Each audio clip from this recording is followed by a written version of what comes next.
Tu as été choisi.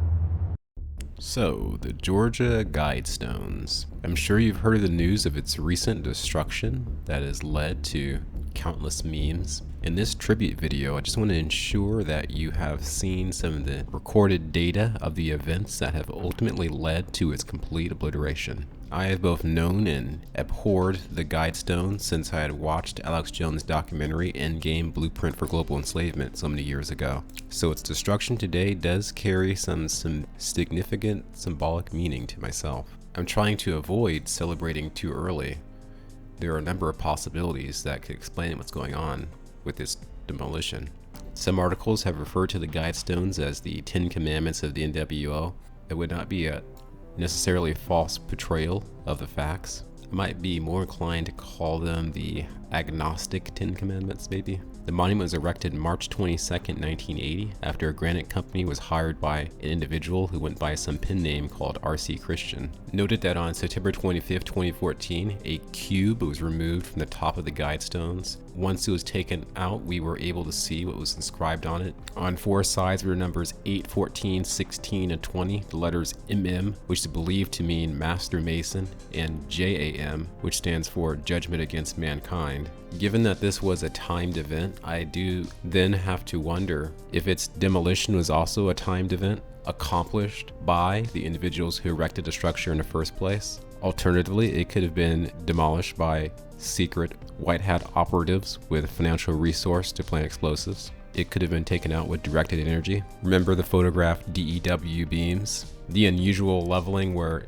adjacent trees were fine, but the buildings were completely vaporized from the premises. Remember when the George Floyd mural was allegedly destroyed by lightning? Lightning can do this, really? Now this is looking at things from the white hat operatives with technology we can't imagine perspective. Possibly a technology that's like a directed energy could have been used in this situation, as well as with a Guidestone.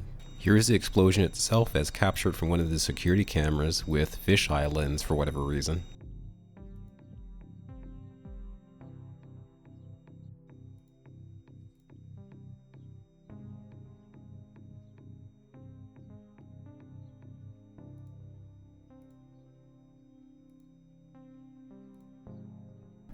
And so it has actually been completely demolished. And taking the devil's advocate position that this is all planned by those that planned this in the first place, I would wonder, why finish the demolition of that initial explosion that happened this morning in the same day? What's the hurry? Is it fear that another explosive is going to be planted at one of the other pillars? Is this to be like a safety concern? Is that why they had to come in the same day? Or did a brother Mason communicate with his fellow brother the need for a construction utility contract to demolish this monument quickly? An outside source who may be in the know subtly informs me that this is good guys and we are really not to worry. Well, in truth, we are really not to worry is my own embellishment there. If you want to see it coming down, this is the process of the tractor knocking it down. There it goes. Not a sore sight to behold, let me tell you. But this is such a creepy world, I have to remind you, do not celebrate too early. Don't let your guard down. The enemy is always about waiting to take advantage.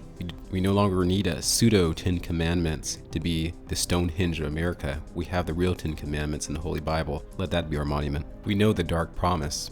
The year, because this crisis will be with us until we really have found a remedy. So we have to prepare for a more angry world. And how to prepare, it means to take the necessary action to. Let us hope that their mistake was letting the cat out of the bag a bit too early. Peace.